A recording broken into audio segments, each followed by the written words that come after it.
is really some things that we're exploring also at the Institute here is these questions of supercoherence. What is supercoherence and how does it express in the universe? And we're looking at it from a systems framework, like Naresh has been talked about this a little bit yesterday, and the way in which when there is this levels of integral, thrivable, flourishing coherence within the system, that all of its subsystems are well attuned, well aligned. There's a healthy and authentic system, whether it's an ecosystem or whether it's you as a biological being, as a socio-psychological biological being. If you are running well, and thriving, that's a level of coherence. The other levels is how you're connected to your environment.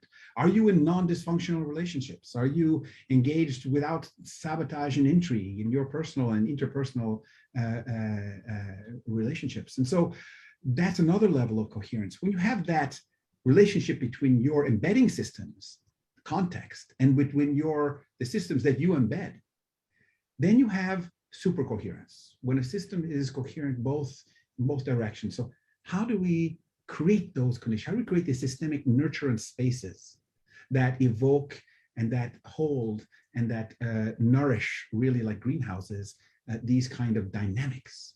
I'm going to ask to see if it's possible to bring up Jean Houston as well there she is. Wonderful, thank you so much.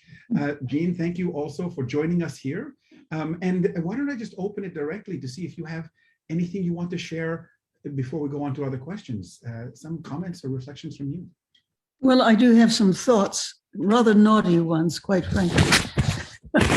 And that is, having studied so many social narratives, so many, if you will, the myths of culture and civilization, there is one thing that almost everyone has in common, and it's in their creation myths, or the early beginnings.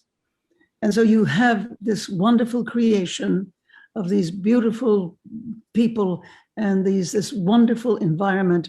And then the same thing happens in all the myths. A monkey wrench is tossed in. But this is true of every indigenous culture.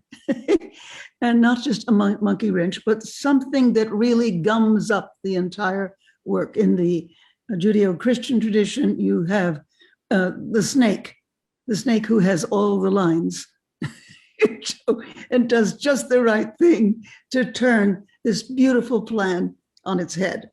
It isn't Eve, it's really the snake. It's something that comes up from the Ouroboros, the deep ancestral organic stuff of existence. It's a snake. And there's repetitions of this everywhere.